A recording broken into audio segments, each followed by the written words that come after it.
Ladies and gentlemen, welcome back to the other side of the corner and welcome to your latest Chelsea news. Some bits and bobs that's been floating around and nothing major, but still enough to have a discussion about, enough to get us a little bit, on our toes.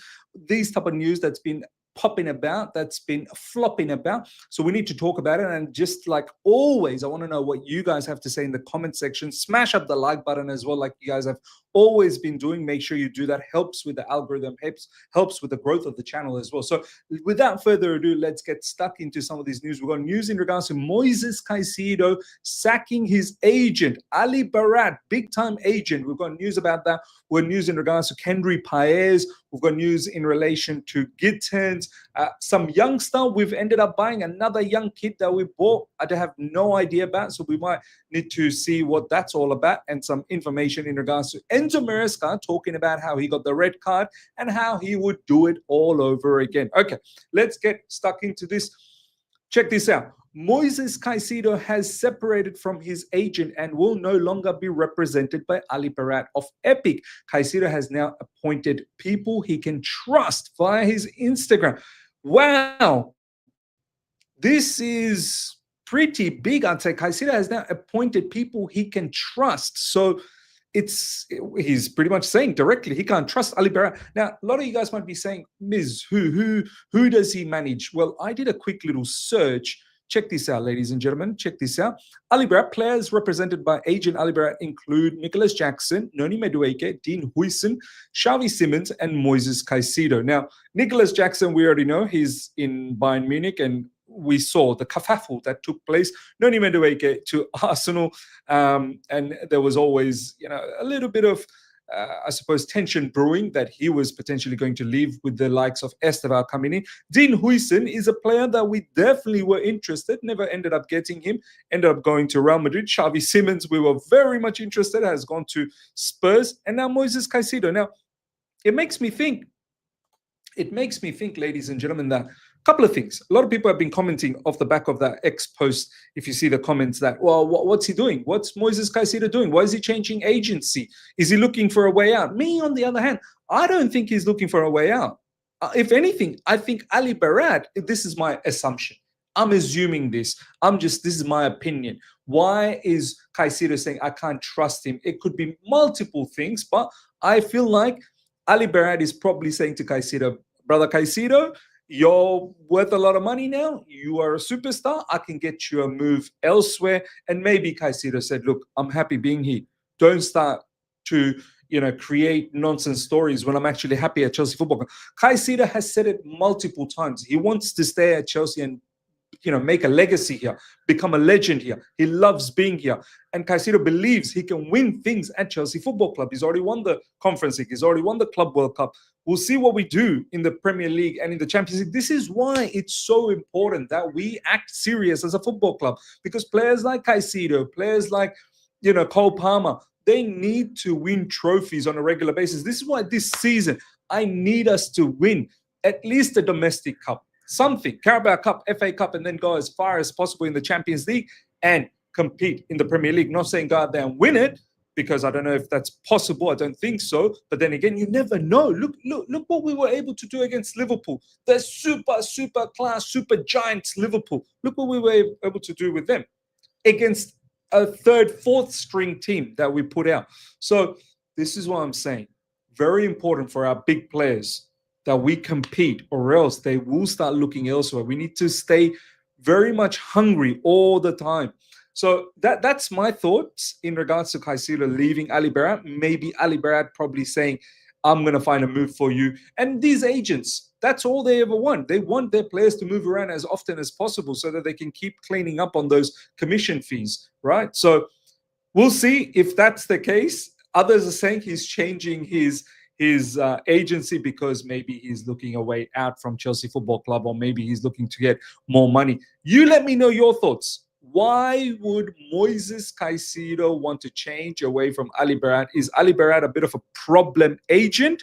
I feel he probably is, but give me your thoughts as to why you think Moises Caicedo might be changing might be changing agency. Now, next up, ladies and gentlemen, Gittins has been sensational in this game in terms of creating chances when this guy finally settles down. So Gittins, of course, again for under 21s, he scored in the first match for under 21s in this international break. He already scored, and already in this match, apparently he's had a very good game. I haven't watched the game. I'm not watching under 21s game, but what I do want to talk about, as you can see, is rated very highly by SofaScore, I believe this is. Yep, SofaScore.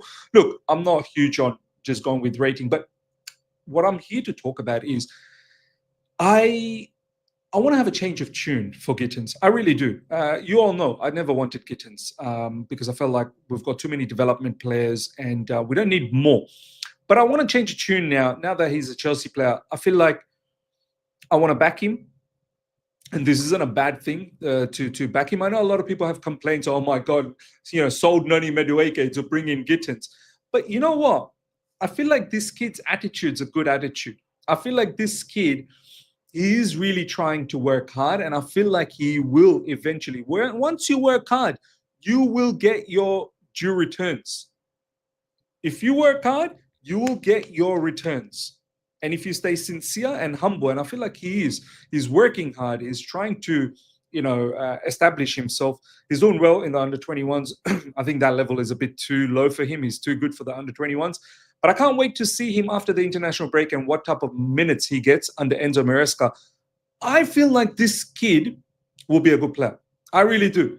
Because the one thing I like about this player so far, and I know it's still a long way to go, it's early days, you don't see any online shenanigans. And that's a big tick mark.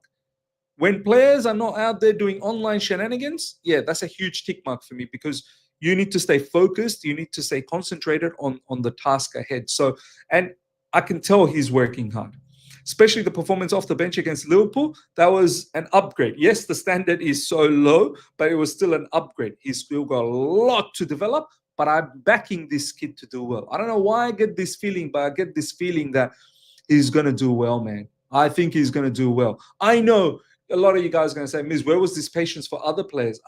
I get it. I didn't want to be in this position. I've been put in this position because our owners and our scouts, this is what they've done. Now we've got Gittins. But I've always maintained that Gittins is not a completely trash player. He's a good player. He's a decent player. But there's a lot to develop. But I'm backing him. I feel like Gittins is going to be something fruitful for us. Let me know your thoughts in the comment section. Now, next up, Kendry Paez has been named the League One Young Player of the Month for September. I didn't even know there was a award like that, League One Young Player of the Month for September. I don't know if there is a Young Player of the Month in the Premier League, but surely there is one in League 1. Good on him. And from the bits and pieces that I've seen of Strasbourg in the Liga, from the highlights, also the Conference League game that they had, Kendry Paez is a very good player, man. Very good player. Was deployed as a false 9 in the Conference League, by the way. He was playing up front as a false 9. Essentially, he's a number 10, which is going to be good for us next season. We do need a little bit more players that can penetrate through the middle. We know Kendry Paez can play out wide, just like Esteval. Obviously, not of that high quality. Kendry Paez was the first sensation before Esteval completely took over. Kendry Paez was the one that, a big-time South American player coming out from Ecuador. Look out for him. And he was smoking it in the initial stages. But then he went through a 12-month period where he wasn't looking good. That's when the rise of Esteval really took off. And now we're seeing what Esteval is all about. But I think Kendry Paez is also a sensational player. Big up to him for being able to win the Liga Young Player of the Month for September, and I hope it continues this way. I want him to have a stellar season at Strasbourg. It's got abundance of technicality.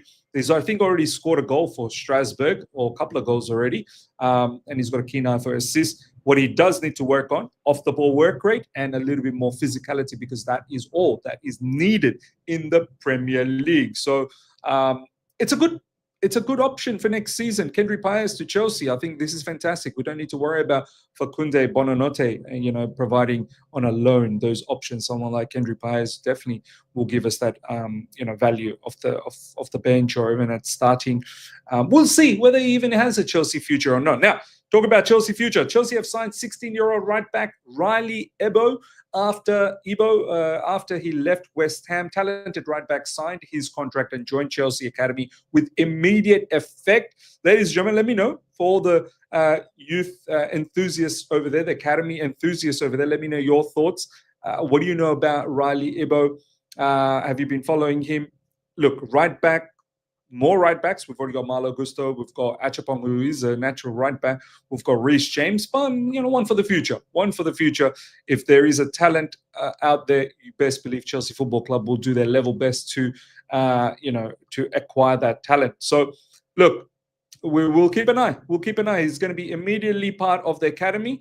And we definitely will be keeping an eye on Riley Ebo, who we've got from West Ham. Now, last but not least, ladies and gentlemen, Enzo Maresca. This is my second season at Chelsea, but we had never won last minute at home before. The reason why I got sent off, it was instinctive, but maybe it was worth it, said Festival dello Sport. I love it, man. I love it. He's no regrets. He's saying that it was worth it.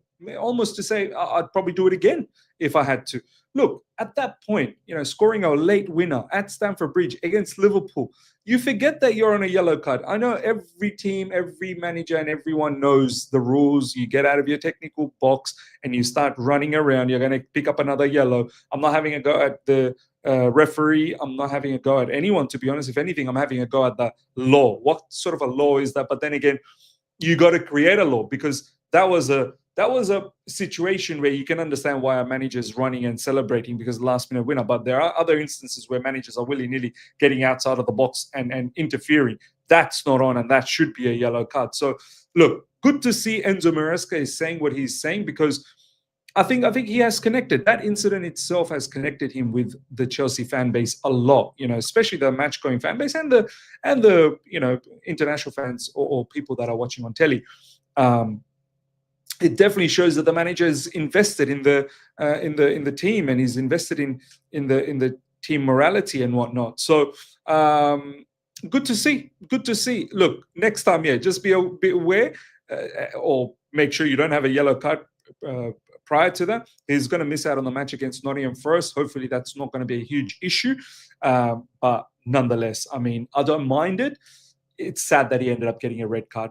Things like this really shouldn't be red cards, honestly speaking. But I don't want to be too harsh on Enzo Maresca. There's no disciplinary issue in there. Now, ladies and gentlemen, let me know your thoughts about everything we spoke about, especially the story in relation to Moises Caicedo sacking his agent. What do you think about that? Comment below. Smash up the like button if you're here for the first time. Subscribe. Hit the bell notification to stay in touch with all my content. Till next time, take care. See ya. Bye.